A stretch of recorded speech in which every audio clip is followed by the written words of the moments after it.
Eh bien, bonjour. Merci à toutes et à tous de vous être connectés pour participer à cet événement exceptionnel organisé pour le programme La santé de votre enfant d'Harmonie Mutuelle. Ce programme qui prévoit en fait des actions de prévention et des webinaires notamment à destination des adhérents à Harmonie Mutuelle qui sont parents d'enfants de 0 à 17 ans. Donc aujourd'hui, notre thématique, c'est la thématique de l'orientation scolaire. Vous êtes forcément au fait de ce qui s'est passé sur Parcoursup hier, a priori. Et donc, nous avons l'honneur et la chance d'avoir Stéphane Vincent, fondateur de Superfutur, qui va faire une intervention justement sur les différents pièges et bonnes habitudes à prendre par rapport à l'orientation scolaire. Stéphane, je te laisse la parole. C'est à toi. Merci beaucoup Thierry. Bonjour à toutes et à tous. Je suis très très heureux d'être avec vous aujourd'hui, surtout pour parler d'un sujet qui nous a tous concernés et qui nous concerne tous quand on a des enfants, c'est celui de l'orientation. Et merci beaucoup à Harmonie Mutuelle de proposer cet accompagnement, puisqu'effectivement la santé de l'enfant, c'est aussi la santé des parents. Donc je nous sens tous engagés et j'espère qu'on va passer un bon moment. Donc ce que je vous propose, c'est une présentation générale sur l'orientation. Sentez-vous très libre dans le chat de mettre, si vous avez des questions, des remarques, parce que Thierry va les concaténer et ensuite vous proposer une restitution. Et puis à la fin, nous aurons un moment pour échanger en termes de questions. Voilà. Alors, ce programme, comme vous l'avez vu, c'est un hors-série et l'idée, c'est effectivement que vous puissiez le retrouver dans les autres programmes avec le lien qui est précisé là. C'est bien ceci, Thierry? Oui, exactement. Exactement. Alors, moi, je suis Stéphane Vincent, j'ai 52 ans. Et oui, ça, ce sont des choses qui arrivent. J'ai 2 enfants, donc je suis comme vous. J'en ai un qui a 20 ans et j'en ai un qui a 17 ans. Et j'ai passé 25 ans de ma vie dans l'environnement de l'enseignement supérieur, plutôt dans des écoles de commerce ou des écoles spécialisées. Et donc, je m'occupais pendant des années de la partie relations entreprises, c'est-à-dire l'accompagnement des étudiants pour faire en sorte qu'ils trouvent un métier qui leur convienne. Et c'est en ce sens-là que j'ai monté Superfutur. C'est pour me dire qu'aujourd'hui, il y avait une problématique de fond, c'était celle de se dire, les enfants sont beaucoup à l'école, mais après, il va falloir qu'ils travaillent pendant 43 ans. Il va falloir que ça se passe bien. Donc, autant faire en sorte que on monte des accompagnements pour le faire et que ça se passe au mieux. Donc, je vais vous proposer cette présentation aujourd'hui en revenant sur un des fondamentaux, c'est la notion de s'orienter. Quand on parle d'orientation, je pense que le plus important, c'est de revenir finalement à l'essence du mot s'orienter. Et s'orienter, c'est choisir une direction. Donc déjà, vous voyez, dans la notion de choisir une direction, il y a 2 mots importants. Il y a la notion de direction, mais il y a la notion de choisir.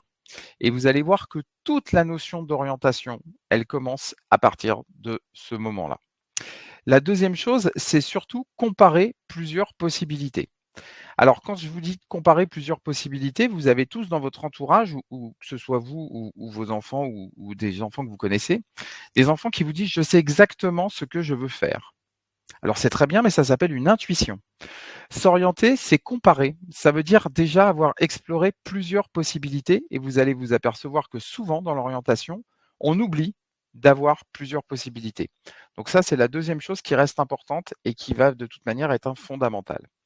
La troisième chose, c'est identifier des critères de choix. C'est-à-dire qu'une fois qu'on a choisi une direction, qu'on a plusieurs possibilités, l'idée, c'est d'avoir des critères précis, objectifs, mesurables, qui vont vous permettre derrière de faire un choix, mais de ne pas le faire ce qu'on appelle au doigt mouillé en attendant le vent. C'est vraiment de faire des choix parce que vous y aurez réfléchi et parce que vous allez vraiment vous dire, c'est le meilleur choix pour moi. Donc tout ça, c'est des éléments qui sont vraiment très importants à identifier et qui vont vous permettre de structurer votre approche. Et puis l'idée, c'est de réfléchir à soi et à ses aspirations. Parce que le plus important, c'est pas forcément où vous voulez aller, c'est d'où vous partez et qui vous êtes. Et puis, c'est de se donner de la visibilité pour renforcer sa motivation. Se donner de la visibilité, c'est donner du champ, c'est avoir un regard au loin. Je ne sais pas si parmi certains d'entre vous, certains conduisent des voitures ou des motos, mais le plus important quand vous rentrez dans un virage, c'est pas de regarder le virage, c'est de regarder la sortie du virage. Donc, regarder ces éléments-là, c'est aussi un élément extrêmement important parce que c'est ce qui va guider votre regard et donc qui va vous permettre d'être dans la bonne direction. Donc, vous avez déjà des éléments importants qui structurent votre relation à l'orientation. L'orientation, c'est commence à partir finalement de la quatrième. Et vous allez voir pourquoi. C'est qu'on a des choix à faire tous les ans de la troisième à la terminale. Et vous allez voir, c'est une cascade qu'on ne vous présente pas, mais qui par contre sera effective et dans lequel vous allez devoir avoir des choix qui sont importants. La deuxième chose, c'est que vous allez vous apercevoir qu'il y a peu de moyens pour accompagner les jeunes. Peu de moyens, je vous dis ça parce qu'aujourd'hui, par exemple, il faut savoir qu'une classe d'âge, donc des jeunes qui sont en quatrième, en troisième, en seconde, c'est 750 000 jeunes. Donc ces 750 000 jeunes, il y a un programme qui est prévu pour eux. Vous remarquerez bien qu'ils sont tous différents, mais ils ont le même programme. Et la particularité, c'est qu'il y a un conseiller d'orientation pour 1300 jeunes en France. Donc finalement, si vous regardez le temps passé par le conseiller d'orientation, il y a vraiment peu de moyens. Et si vous prenez le principe, en fait, en général, un jeune va rencontrer le conseiller d'orientation à peu près 20 minutes sur l'intégralité de son parcours au collège ou de son parcours au lycée. Sachant que par contre, il y a 450 heures d'enseignement par an. Donc si vous faites le delta entre le nombre d'heures d'enseignement et le nombre d'heures sur l'orientation, vous voyez qu'il y a peu de solutions. Ou en tout cas qu'il y a peu de temps mis à disposition de l'orientation. Ensuite, ça, je l'ai évoqué tout à l'heure sur le fait qu'on soit dans un système pensé pour tous, il y a la pression des notes et de la sectorisation. Et ça, cette pression des notes, nous les parents, on en est aussi un peu à la fois la victime, mais un peu les bourreaux. C'est-à-dire que on regarde souvent que les notes, et les notes sont les seuls éléments souvent pour regarder notre enfant et lui donner en fait une idée de ce qu'il pourra faire plus tard. Sachez qu'évidemment, votre enfant ne se résume pas qu'aux notes. Donc, et ça, c'est vraiment très très important de ne pas regarder que cette partie-là. Il faut la regarder parce qu'après, on est dans le principe de réalisme, mais bien évidemment pas que cette notion de la pression des notes. Et puis, il y a le contexte qui est anxiogène avec les procédures d'affectation. Thierry l'évoquait tout à l'heure. Évidemment, tout le monde nous bassine avec Parcoursup. Alors, j'en reparlerai un petit peu plus tard, mais Parcoursup, c'est aujourd'hui un très bon outil d'affectation. C'est absolument pas un outil d'orientation. C'est fait pour valider quand vous avez choisi. Au même titre que AFELNet quand vous êtes en troisième, c'est un outil pour affecter, mais c'est pas un outil pour choisir et c'est pas un outil pour s'orienter. Donc tous ces éléments-là, ça fait du brouhaha, ça fait du brouhaha auprès des profs, ça fait du brouhaha dans les médias, mais il faut absolument pas que ces éléments-là soient anxiogènes pour vous. Donc moi, je suis là pour vous aider dans cette approche-là. Et puis l'idée, c'est vraiment pour vous que la perception, l'orientation, elle soit plus liée au résultat qu'à l'intérêt de votre jeune. Sachez que ce qui est le plus important, c'est finalement qui il est et qu'est-ce qui va l'intéresser. Parce que l'intérêt va créer la motivation. Donc la deuxième chose, c'est qu'il a peur d'être orienté et vous avez peur que vos enfants soient orientés. Et n'oubliez pas que les parents, vous êtes les principaux interlocuteurs dans l'échange sur l'orientation avec vos enfants. Il y a une étude qui est parue il y a maintenant 2 ans auprès de l'Éducation nationale. À 52%, les personnes les plus pertinentes pour accompagner les jeunes dans l'orientation, ce sont vous, les parents. Donc prenez le pouvoir par rapport à ça. Alors, je reviens sur les principales difficultés qui sont rencontrées par les ados dans leur orientation.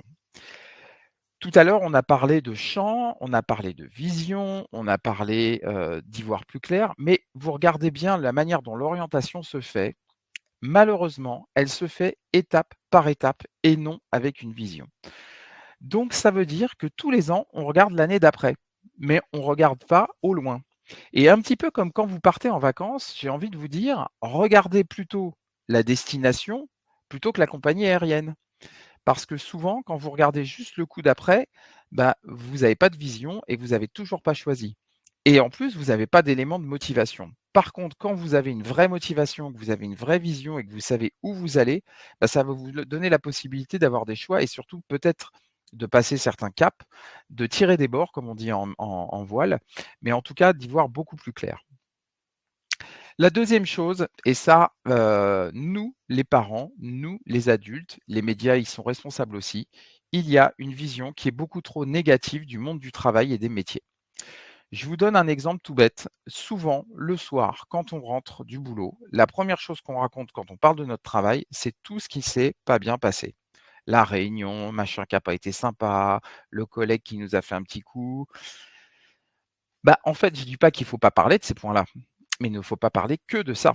Et ça, on a tous une responsabilité pour expliquer de quoi est composé notre travail et de tout ce qui nous rend heureux au travail. Parce qu'aujourd'hui, les statistiques sont là, beaucoup de gens sont très heureux d'aller travailler et sont très heureux du travail qu'ils font. Alors, c'est pas le monde des bisounours, hein, j'ai pas dit que tout le monde était très, très, très heureux d'aller au travail. Néanmoins, ce qu'on fait a quand même souvent du sens et nous convient bien. Et ça, il faut le dire aux jeunes, parce que c'est aussi un élément qui va leur permettre de voir le monde du travail de manière beaucoup plus positive et pas que de se faire entre guillemets, avoir par les gens qui sont des influenceurs, sur YouTube et qui racontent eux par contre, des choses, pas forcément vraies sur certains, environnements de travail. La deuxième chose, c'est que les enfants ou les jeunes ont peur souvent de faire le mauvais choix et donc le mauvais choix, la peur du mauvais choix, c'est quelque chose qui peut cristalliser leur position et dans lequel ils se disent: «Ah bah, finalement, je vais pas faire de choix parce que j'ai tellement peur de faire le mauvais choix que je vais attendre que la roue s tourne pour moi ou que finalement les autres fassent les choix à ma place». Donc ça, il faut bien les rassurer en leur disant que déjà, plus ils prennent le pouvoir, moins ils ont de risques de faire le mauvais choix. Mais la deuxième chose, c'est qu'aujourd'hui, on est dans un monde dans lequel il y a quand même beaucoup de passerelles comparé à il y a 20-25 ans et dans lequel vous avez la possibilité de vous former tout au long de votre vie et d'avoir des systèmes de passerelles entre les écoles, entre les universités. Donc la notion de peur du mauvais choix, elle est quand même beaucoup moindre qu'avant. Donc il faut absolument pas avoir peur. Il faut s'en préoccuper, mais pas en avoir peur. Enfin, et ça, il faut aussi que vous en ayez conscience, c'est que cette relation parent-ado, pardon, elle est souvent assez tendue, mais c'est normal. Pourquoi? Parce que vos enfants sont dans une construction identitaire. Leur boulot, c'est de vous dire non, hein, ça c'est vraiment important et c'est cette notion d'opposition.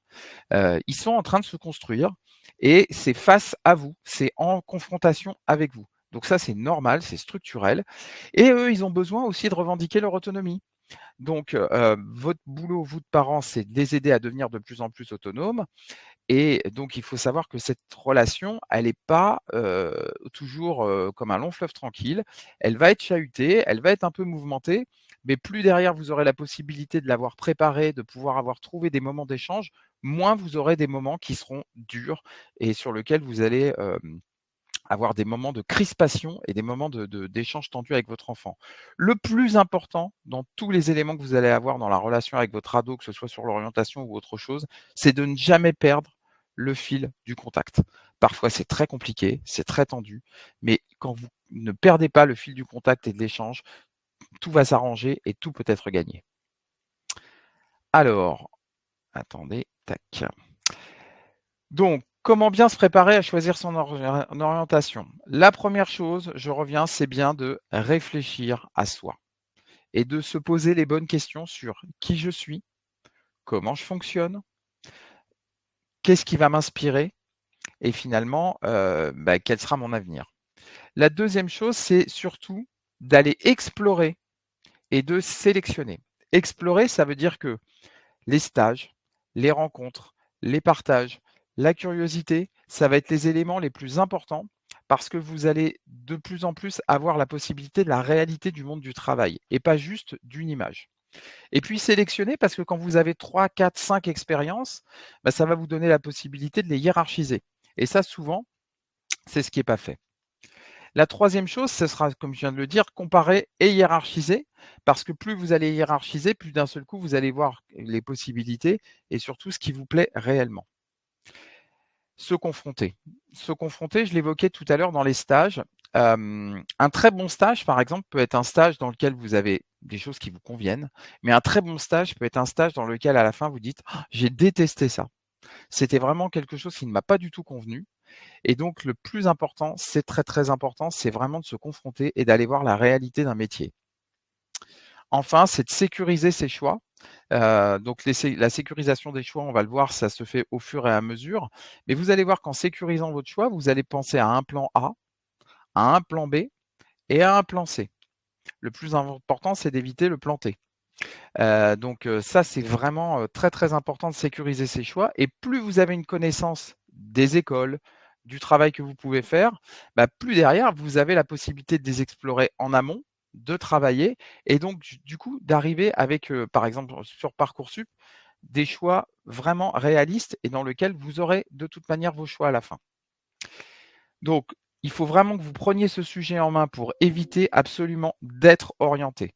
Sachez aujourd'hui que dans encore beaucoup de conseils de classe, les décisions sont prises en fonction des notes, sans forcément avoir de consultation des familles, et que parfois, alors que ce soit pour le choix en troisième, que ce soit dans certains cas pour les choix de spécialité en seconde, ou certains avis aussi d'arrêt de spécialité, c'est parfois uniquement le conseil de classe qui décide et pas vous. Donc prenez le pouvoir, mesdames, messieurs, soyez en amont de toutes les décisions, regardez et vous allez voir que quand votre enfant est plus préparé, plus organisé, mieux orienté, vous allez moins subir le système. Et l'idée, c'est que l'orientation, comme je vous l'ai dit, ça nécessite un chemin, donc c'est un processus pour que votre enfant puisse devenir auteur et acteur de son parcours. Auteur parce qu'il va l'écrire, acteur parce qu'il va le faire. Et l'orientation, ça nécessite aussi du temps. Donc si vous vous y prenez au dernier moment, vous allez subir, ça va être une zone de stress, et plus vous vous y prenez tôt, plus ça va être cool, et plus ça va être sympa. Ça va être quelque chose qui va pas du tout être dans la douleur. Alors, le rôle des parents dans l'orientation, on l'a évoqué depuis tout à l'heure, puisqu'en fait, l'orientation, c'est pas la vôtre, hein, c'est bien celle de votre enfant. Mais vous allez vous apercevoir que vous avez un rôle essentiel. Alors, un rôle essentiel pour eux, mais un rôle essentiel aussi pour vous et pour votre santé mentale, hein. Le premier, c'est que il faut toujours que vous reprécisiez à votre enfant que vous êtes un soutien inconditionnel. Ça veut dire que quelles que soient les décisions que votre enfant prendra, vous êtes toujours là et vous l'aimerez toujours. Alors, la plupart des parents me disent toujours: «Vous savez, monsieur Vincent, on le sait, notre enfant le sait». Je dis: «Mais vous lui dites ou pas?» Parce que le c'est présupposé, mais c'est absolument très peu dit. Donc rappelez à votre enfant que quels que soient les choix qu'il fera dans sa vie, vous, les parents, vous êtes là. Et je peux vous garantir que votre enfant se sentira beaucoup plus libre de vous livrer les choses, de partager avec vous et justement de vous faire partager son orientation. Donc, ce dont votre enfant a besoin, c'est quoi? La première chose, c'est de la reconnaissance. Il faut valoriser ce qu'il est, il faut valoriser ses capacités, il faut valoriser ce qu'il aime, il faut valoriser ce qu'il pense. Et ça, c'est pas forcément ce que vous pensez, ce que vous aimez et vous n'avez pas toujours conscience ou vous mettez pas toujours en avant ses capacités. Donc je vous invite vraiment à le faire, à vous poser ces questions-là et surtout à regarder ce qu'ils font et ce qu'ils aiment. Je vous donne un exemple tout bête, vous avez souvent une fratrie 3-4 enfants ou 2 simplement. Vous avez un aîné qui est hyper fort dans certaines matières et vous essayez de trouver dans chaque enfant ce qu'il a de plus que les autres et de le valoriser en ce sens. Ce qui fait qu'il ne se sentira pas être en dessous des autres, mais bien différent des autres avec ses propres capacités. C'est extrêmement important. La deuxième chose, il aime peut-être des choses que vous n'aimez pas. Je prends l'exemple de la musique. Je pense que parmi les parents ici, je n'ai pas des grands experts de rap français, quoique. Sachez qu'en tout cas, demandez-leur de vous faire découvrir ce qu'ils écoutent, les jeux auxquels ils jouent, ce qu'ils pensent, de pouvoir échanger. C'est extrêmement important parce que c'est une manière aussi de valoriser leur point de vue et leur manière d'avancer. La deuxième chose, c'est qu'ils ont besoin de sécurité. Et ça, vous êtes leur soutien pour accompagner votre enfant. Et dans ces choix d'études, ça va être crucial. Donc, ils ont besoin de savoir que vous êtes à leur côté et pas que vous leur dites: écoute, si tu fais ça, moi, je m'en occupe plus, je suis pas là, je ne m'occupe pas de toi». Je me permets de le dire parce que parfois, on a tendance à s'opposer. Mais s'opposer, c'est aussi leur montrer qu'on n'est pas toujours d'accord, qu'on n'a pas le même point de vue, mais par contre qu'on sera quand même toujours là. Et c'est vraiment notre rôle de parent de faire cette approche-là. Donc l'important, c'est vraiment de valoriser votre enfant et c'est surtout de sentir que vous avez confiance dans sa capacité à faire des choix. On parlait tout à l'heure du développement de l'autonomie de votre enfant. L'autonomie, c'est ce qu'il va pouvoir faire en sachant que vous êtes à côté et que vous avez confiance en lui. Donc, ne lui laissez pas la confiance au début de manière totalement aveugle sur tous les sujets, mais montez-la au fur et à mesure et vous allez voir que tout se passe pour le mieux et que tout se passe très, très bien.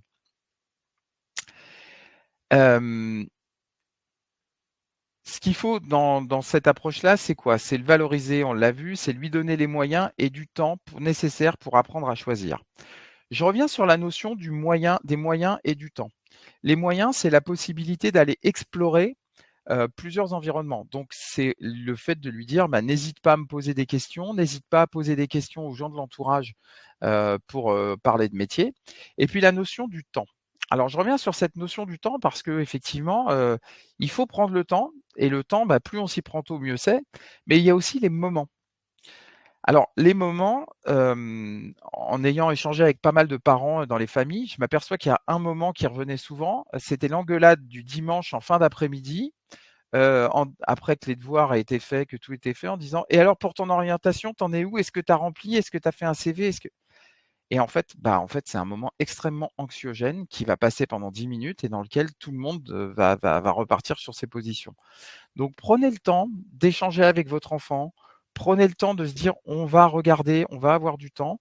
Faites attention quand même, je sais que beaucoup de parents ont tendance à aller dans les salons.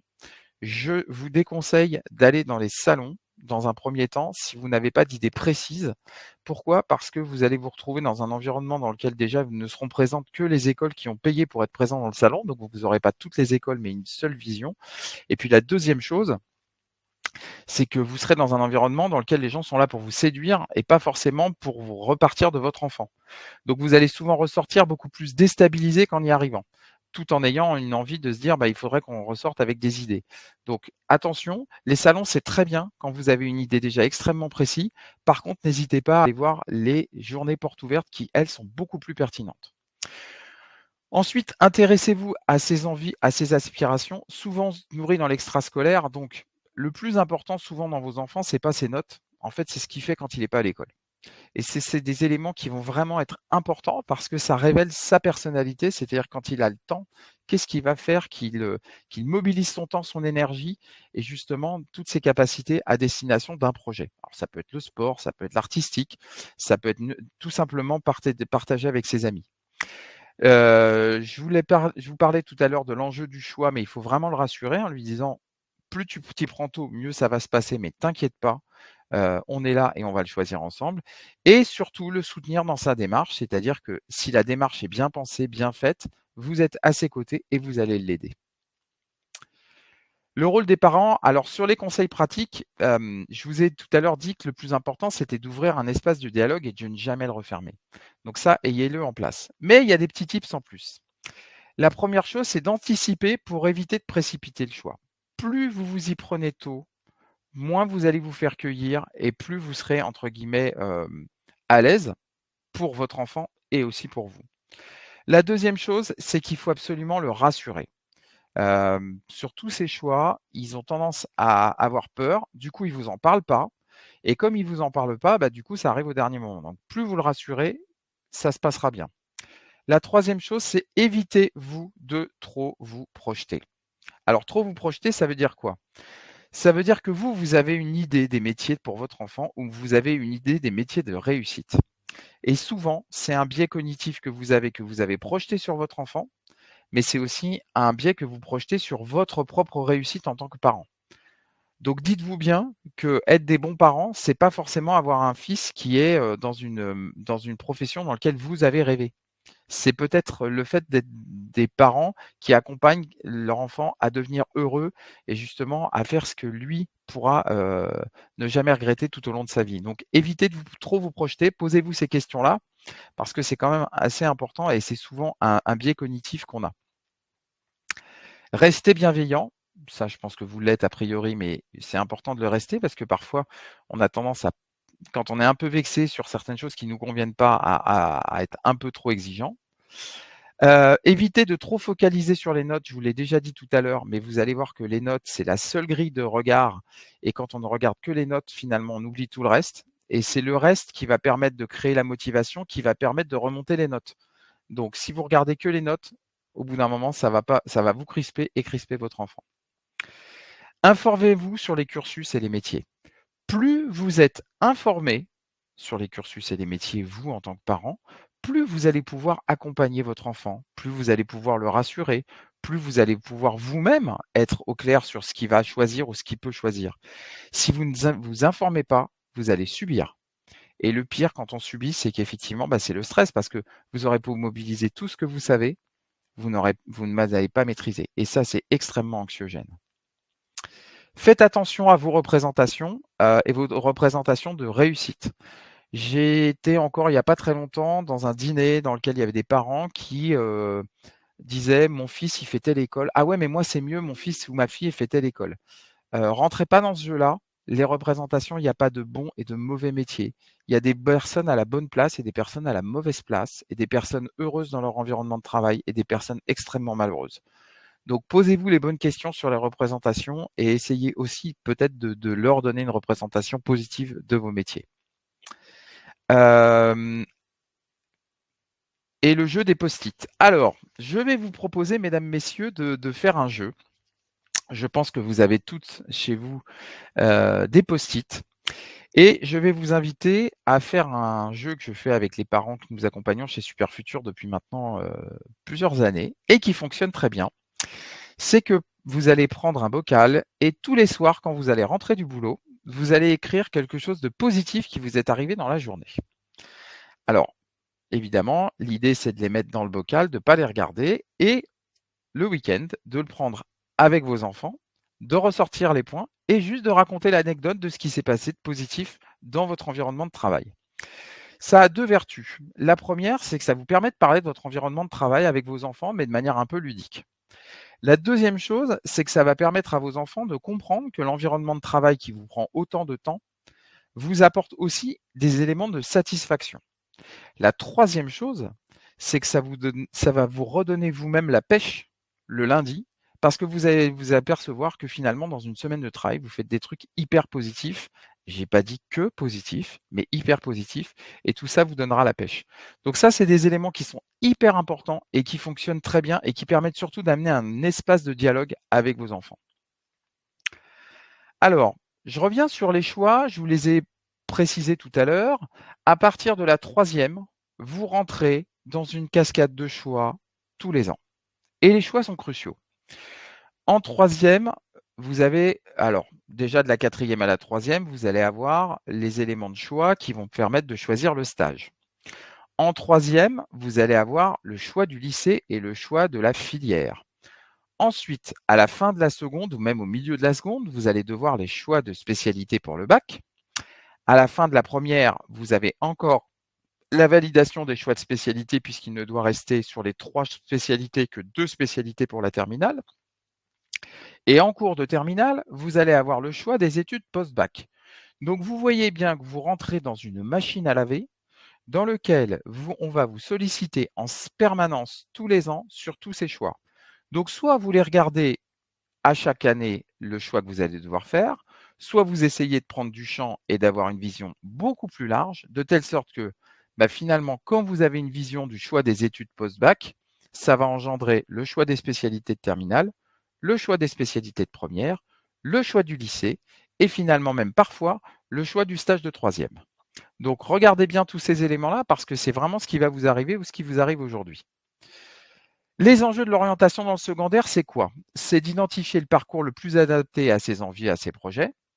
C'est commencer à découvrir et se confonder au monde professionnel. C'est d'explorer les possibilités d'orientation et les voies du lycée, les spécialités et les études, et puis surtout d'avoir un bon dossier pour choisir sa voie. Et puis bien évidemment, je le disais et je le répète, c'est de prendre du temps pour bien choisir son orientation. Mais vous voyez que tous les éléments que j'ai précisés ici, ils sont essentiels parce que le bon choix ici du parcours, il va sous-entendre derrière le fait d'avoir les bonnes confrontations au monde professionnel et derrière les possibilités de voies de lycée et des spécialités qui vont être les plus pertinentes. Et ces éléments-là vont constituer le bon dossier.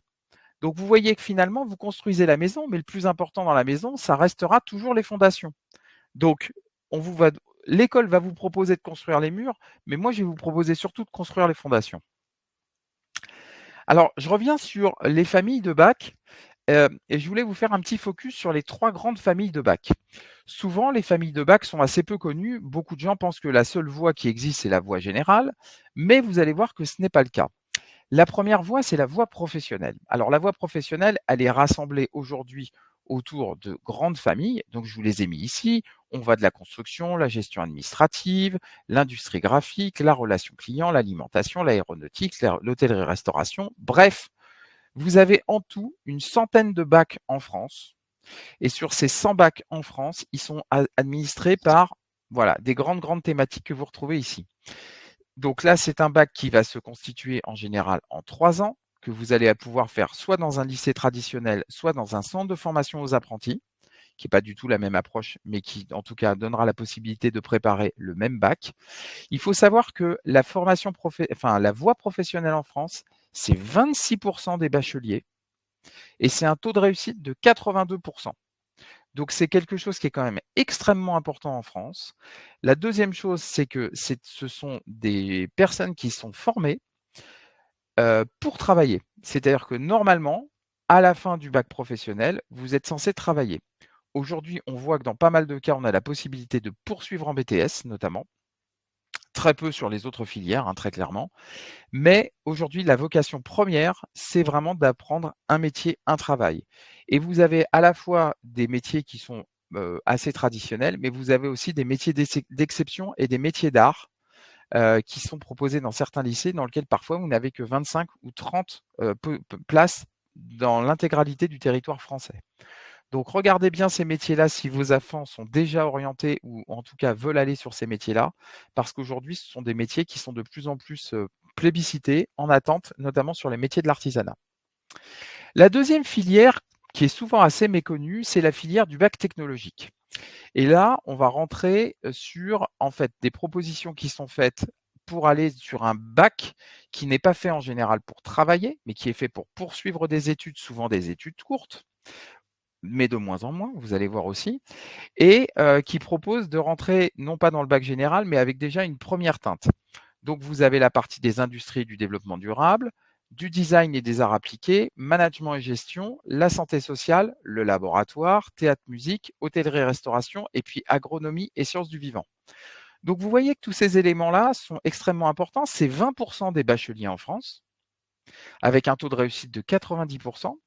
Et ce qui est très intéressant, c'est qu'aujourd'hui, dans ces formats-là, vous allez avoir des places qui sont réservées prioritairement dans, par exemple, les BUT. Alors, les BUT, c'est le bachelor qui a remplacé le DUT, donc qui se fait désormais en 3 ans. Et il faut savoir que, par exemple, si vous avez fait un bac STMG, vous avez 30%, voire 50% dans certains cas, de places qui sont réservées prioritairement au STMG dans certains BUT. Donc, il faut savoir aujourd'hui que ces bacs-là ne sont pas des sous-bacs, mais sont vraiment des bacs très attendus, avec des dominantes particulières. Et notamment, par exemple, on a des écoles d'ingénieurs qui aiment beaucoup les STI 2D, parce qu'effectivement, on a des gens qui sont déjà très formés sur les métiers de l'industrie et du développement durable. Maintenant, on va parler du bac général et plus particulièrement, je vous ai sélectionné les spécialités du bac général. Donc ces spécialités aujourd'hui, elles sont au nombre de 13, mais il faut savoir qu'elles ne sont pas dispensées dans l'intégralité des lycées en France. Donc regardez bien toutes ces spécialités. Alors vous avez bien évidemment des incontournables. Donc les incontournables, on va les retrouver autour de biologie, écologie. On va les retrouver autour de histoire géopolitique et sciences politiques. Vous entendrez parler de HGGSP. Humanité littéraire et philosophe, c'est toute la partie plutôt littéraire. Les langues et les littératures, donc c'est la partie langue moderne. Vous avez la partie langue ancienne qui est beaucoup plus rare. Les mathématiques qui restent un incontournable. NSI qui sont toute la partie numérique et sciences de l'informatique. La physique-chimie, très importante aussi. Sciences et vie de la Terre, et puis sciences de l'ingénieur et sciences économiques et sociales.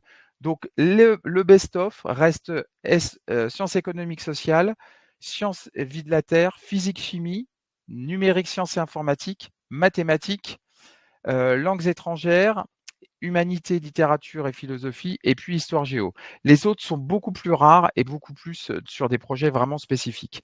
On est sur 54% des bacheliers en France, avec un taux de réussite qui est de 96%, mais vous voyez bien que les bacheliers hors bac général, c'est quand même 46%. Donc votre enfant, au milieu de la seconde, on va lui demander de choisir 3 spécialités parmi celles qui sont présentes ici, dans le cadre de ça, pour choisir pour son bac. Donc les temps forts en orientation, je vous les ai précisés tout à l'heure. On va les revenir vite. Donc je suis désolé, je reviens un peu sur la troisième parce que là, je vous ai présenté l'orientation, mais c'est des éléments qui sont importants parce que vous allez voir que en fonction de vos choix, ce qui va se passer en troisième sera vraiment important. Donc, réfléchir au projet, exprimer ses choix de voie, ici la confirmation des choix de filière et puis ici le brevet des collèges.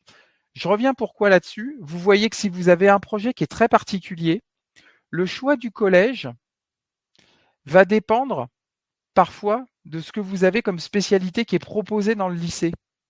Donc vous êtes déjà dans une projection en vous disant mon enfant voudrait aller sur telle filière. Pour faire telle filière, il faut telle spécialité au bac.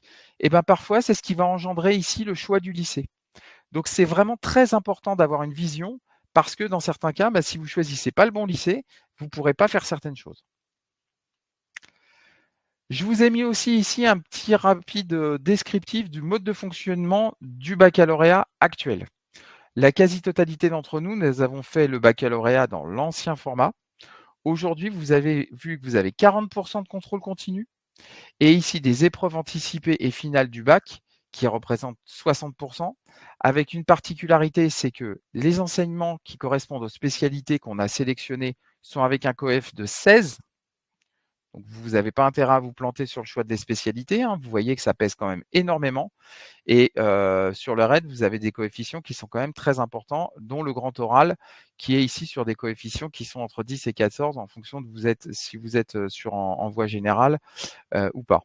Donc le poids du contrôle continu est plus important, vous avez moins d'épreuves, les spécialités sont avec des forts coefficients comme je le disais, et il y a normalement une réflexion sur l'orientation dès la seconde. Et maintenant, vous avez des stages qui sont de 2 semaines fin juin en seconde. Les enjeux du lycée, ça reste très clairement de rester motivé pour réussir la fin de son parcours. C'est de comprendre le fonctionnement du calendrier des admissions post-bac. Et vous allez voir que les admissions post-bac, elles sont hyper importantes parce qu'il y a Parcoursup, mais pas que. Vous avez la possibilité de visibilité sur les différentes échéances d'orientation.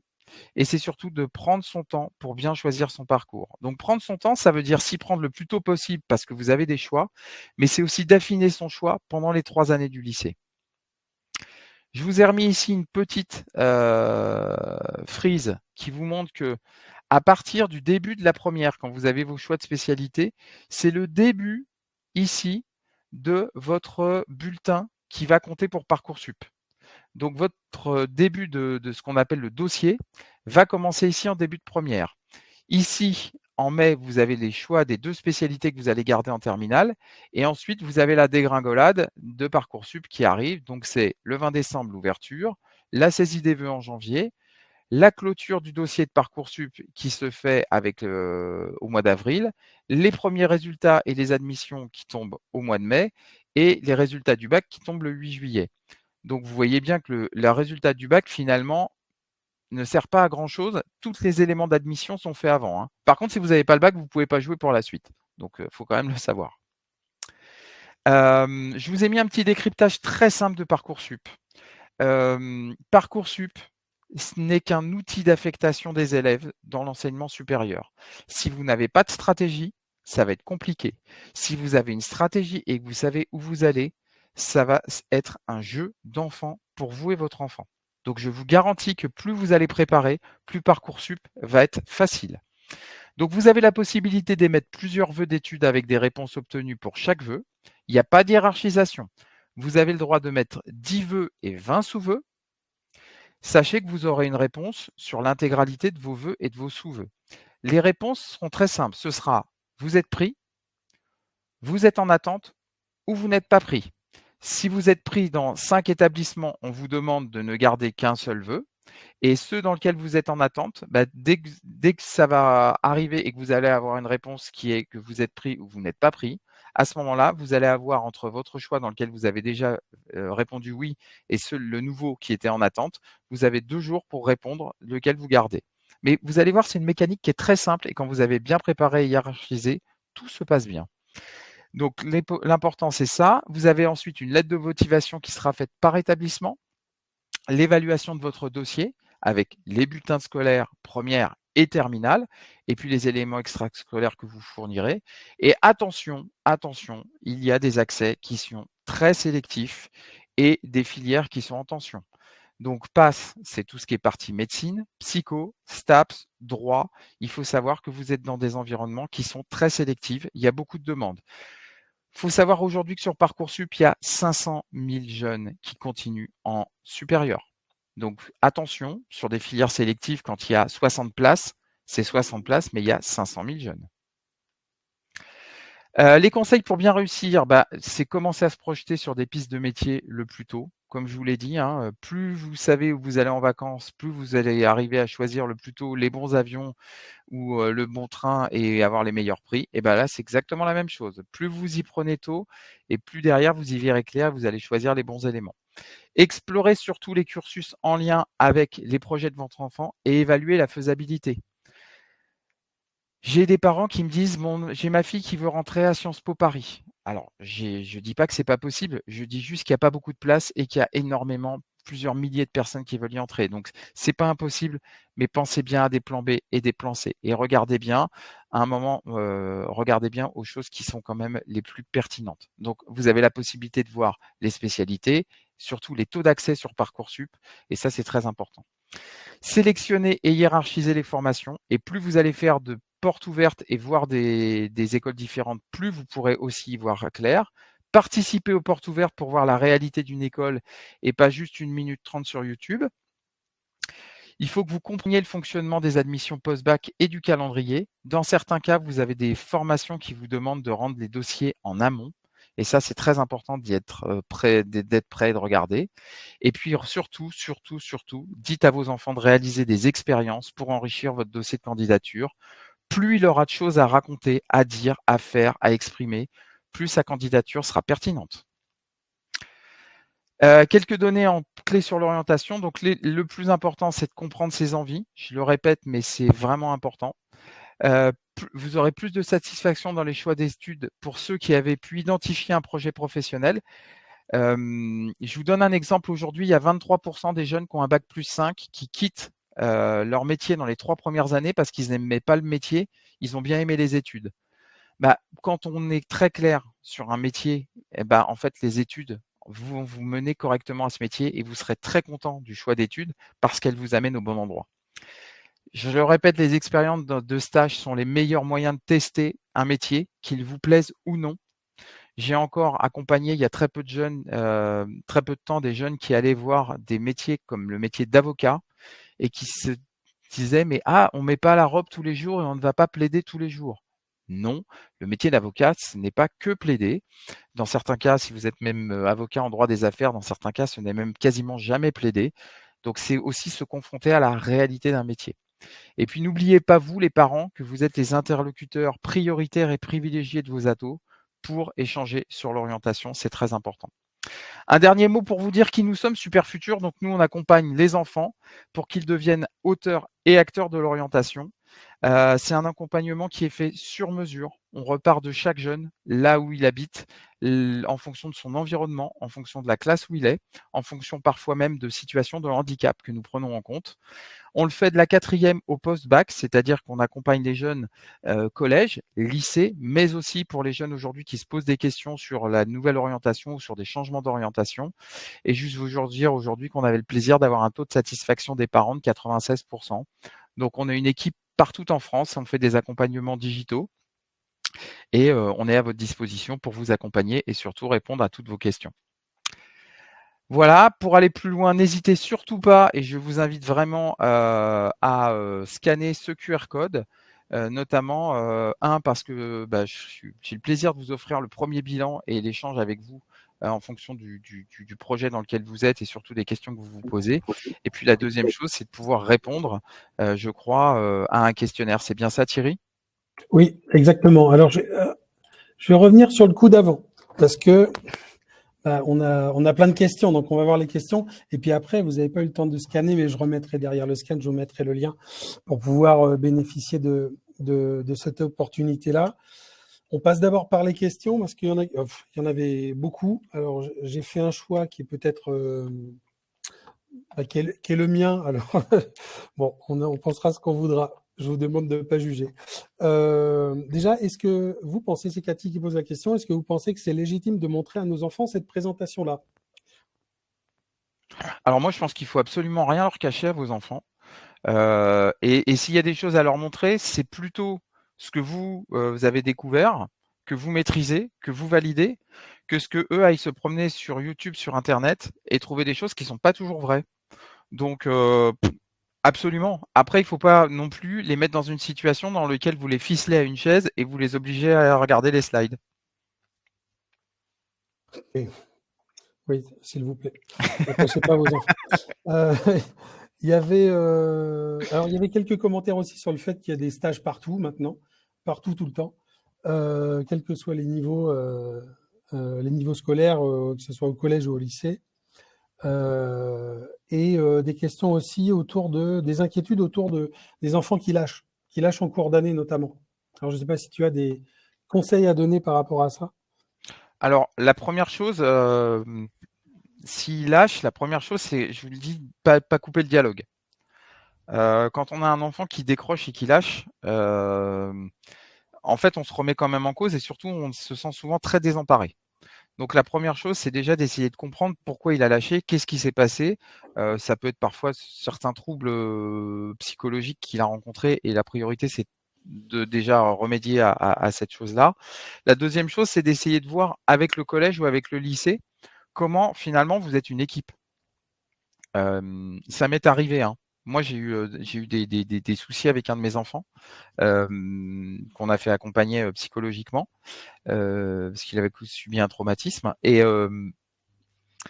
c'est très important de considérer aussi l'école comme un allié avec vous et que votre enfant comprenne aussi que voilà, vous êtes des alliés. Après, plus vous allez aider votre enfant à y voir clair sur qui il est réellement et pas la représentation qui s'est fait. Je vous donne un exemple tout bête. Nous, dans l'accompagnement qu'on fait, on n'utilise jamais de test. Parce qu'en fait, on s'est aperçu que les enfants, quand ils répondent à un test, ils répondent ce qu'ils pensent être d'eux-mêmes. C'est-à-dire qu'ils se sont fait des propres représentations d'eux-mêmes. Et en fait, ils se mentent par rapport à ce qu'ils sont. Ce qu'il faut, c'est les aider à regarder vraiment ce qu'ils sont, mais à le valoriser en disant, mais tu n'es pas comme ton frère, ou tu n'es pas comme ta sœur, ou tu n'es pas comme nous. Mais tu as plein d'autres choses en plus. Et donc, c'est de les amener à se mettre dans une position de se dire, mais finalement, c'est toujours c'est ce que je dis toujours, vous mettez dans la même classe Zinedine Zidane, Philippe Etchebest et Xavier Niel, est-ce qu'il faut que tout le monde aille en terminale faire des études supérieures?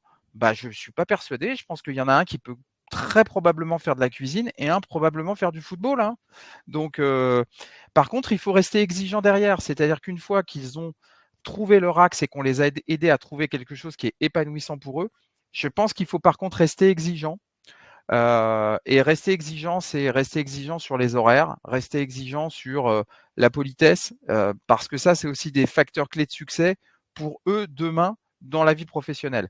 La vie professionnelle, c'est pas comme chez McDo, on vient pas comme on est. Il y a des règles. Alors, il y avait une autre question, enfin un sujet qui était abordé par Françoise sur l'aspect financier, parce qu'il peut parfois freiner les envies. Euh, Oui, tout à fait. Alors effectivement, alors plus vous vous y prenez tôt, plus déjà vous allez voir qu'il n'y a pas qu'un plan A, parfois il y a un plan B, il y a un plan C. Je prends un exemple tout bêtement qui s'appelle les centres de formation aux apprentis. Alors il faut savoir que les centres de formation aux apprentis, aujourd'hui, ils sont ouverts du CAP au bac+5 avec des très belles opportunités. Donc ça, c'est déjà une opportunité qui est importante et qu'il faut regarder. Après, tous les jeunes ne sont pas faits pour l'apprentissage, hein, mais il faut savoir que quand vous êtes apprenti, un, déjà, vous ne payez pas la formation. Deux, en général, vous recevez une rémunération qui a certains pourcentages. Mais voilà, ça, c'est la première chose. La deuxième chose, c'est qu'il y a aussi beaucoup de solutions dans lesquelles vous avez des formations qui sont peu onéreuses. Je parlais tout à l'heure des BUT. Qui sont des solutions universitaires qui sont beaucoup moins traditionnelles que la fac et que les licences, mais qui sont un système d'accompagnement qui fonctionne bien. Attention, c'est réservé aux meilleurs aussi parce que bien évidemment, il y a beaucoup de demandes, peu d'élus. Voilà. Et puis après, il faut aussi se poser la question de l'investissement dans certaines formations. Sachez quand même aujourd'hui qu'il y a des prêts pour faire ces études, qui sont aussi des solutions qui sont assez intéressantes puisque finalement vous commencez à rembourser une fois que vous travaillez. Donc voilà. Il y a en tout cas, mais plus vous vous renseignez tôt, plus finalement vous êtes acteur. Vous n'avez pas le couteau sous la gorge. Et puis je vais prendre alors d'autres questions qui sont des commentaires aussi, qui sont c'est bien de choisir un bac pro, mais quand il y a eu 4 années de collège en mode galère et calvaire d'apprentissage, c'est difficile de remotiver les troupes. C'est un cas, c'est pas tellement une question, mais Alors c'est vrai, souvent, vous avez des enfants qui parfois sont pas du tout dans le mode scolaire. C'est-à-dire que c'est un peu comme si je vous disais, vous êtes un éléphant et on vous demande de monter un arbre. Bah, vous pouvez être fort pour beaucoup plus d'autres choses que ce que finalement le mode opératoire de l'école attend. La question, c'est votre enfant, qu'est-ce qui va le motiver ou en tout cas, qu'est-ce qui fait qu'il a de la valeur? Et comment on va l'aider à trouver ses points forts? Et même quand parfois il y a eu des années de galère, quand vous avez un jeune qui d'un seul coup découvre ses points forts et qu'on va appuyer sur ses points forts, finalement, le bac pro, c'est une manière de le mettre en position de succès. C'est pas justement le mettre la tête sous l'eau. Et la difficulté et le problème qu'on rencontre souvent avec les bacs pro, c'est que vous avez des jeunes qui sont pas dans l'option scolaire traditionnelle. Donc finalement, le conseil de classe dit il n'est pas question qu'il aille ni en seconde générale ni en seconde technologique. Donc on va l'envoyer en bac pro. Et finalement, on regarde les bacs pro à côté, et puis on se dit il va faire maçon, il va faire boulanger, ou il va. Mais en fait, c'est pas à eux de décider. C'est à vous d'avoir travaillé avec votre enfant le fait que lui-même ait pu utiliser ses points forts à destination d'un métier dans lequel il va être lui-même. Alors c'est facile à dire, hein, mais c'est un travail qui se fait et je vous garantis que, on a des super résultats et on a des jeunes qui d'un seul coup se disent: «Ah mais en fait je peux être fort». eh bien, pour passer à la suite, c'est bon. Je remets le QR code. Je vous mets aussi le lien sur lequel vous pourrez cliquer. C'est un travail qu'on a fait avec Super Futur de pouvoir vous offrir un premier bilan qui est un entretien d'une trentaine de minutes parce qu'on a vu des questions qui étaient aussi des questions personnelles. Donc on n'est pas là pour traiter les sujets particuliers, mais par contre, ce bilan qui vous est proposé par Harmonie Mutuelle et Super Futur va vous permettre gratuitement de pouvoir bénéficier d'un premier bilan. Donc n'hésitez pas à cliquer sur ce formulaire-là et de répondre au questionnaire avec les informations de base pour qu'on puisse vous recontacter derrière et que vous puissiez avoir un temps dédié, spécifique, rien que pour vous, votre problématique et celle de votre enfant. Et s'il n'y a pas de problème, vous pouvez quand même compléter les éléments. Je vous laisse encore le QR code. N'hésitez pas à compléter le questionnaire. Les équipes d'Harmonie Mutuelle et de Super Futur reprendront contact avec vous. Merci de votre accueil. Je me permets juste de réagir. Je vois que Christy Avignon mettait que le service public a très peu de moyens. Et si on veut, il faut s'adresser au libéral et donc payer. Vous avez malheureusement et dans certains cas raison, hein, moi c'est aussi pour ça, j'ai pas trouvé pour moi, donc je me suis dit autant le faire pour les autres.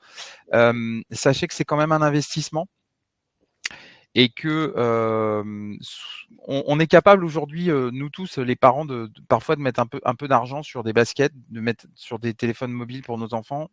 Là, c'est vraiment un investissement aussi pour leur avenir. Et je pense que quand vous faites ces bons investissements, quand vous voyez le coût parfois des études supérieures, notamment du logement, même si vous payez que la fac, hein, c'est vraiment des éléments qui sont des investissements à mettre en avant. Donc, regardez-le aussi comme ça.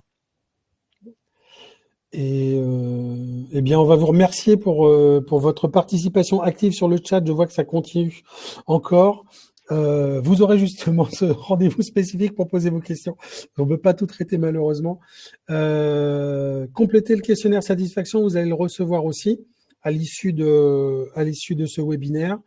Le replay sera automatiquement mis à disposition quand on terminera l'événement, donc dans quelques instants. Et puis, je vous souhaite bonne continuation et bon courage. Moi, j'ai appris plein de choses aussi. Je vais essayer de les appliquer. Je pense que je vais prendre rendez-vous aussi. Et les post-it, n'oubliez pas les post-it. Les post-it. Merci à vous. Bonne continuation. Merci beaucoup.